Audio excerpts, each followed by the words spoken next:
Blaqa fil-Palazz tal-President bdiet il-mixja lejn ir-riforma kostituzzjonali kif imwiegħed mill-Partit Laburista fil-Gvern. Dan biex Malta jkollha kostituzzjoni aktar inklussiva, ġusta u adattata għal bżonnijiet tas-soċjetà moderna. Il-laqa saret l-4 wara nofsinhar bejn il-President ta' Malta Marie-Louise Coleiro Preca u rappreżentanti nominati miż-żewġ partiti ewlenin fil-Parlament li flimkien għandhom iwittu triq il-qudiem għal din ir-riforma.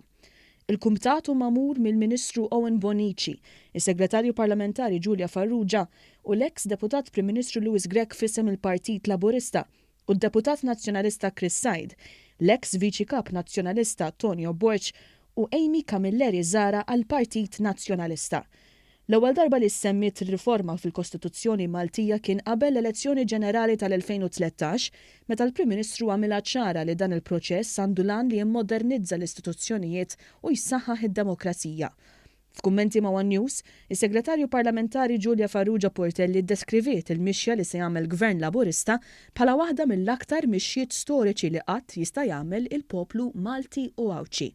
Meta tħares lejn il-mod kif kienet mibnija mfassla l-ewwel kostituzzjoni li għandna fil-pajjiż kienet top bottom u għall-ewwel darba qed nuru il-mod ta' kif din ir-riforma nemmnu li għandha timbena.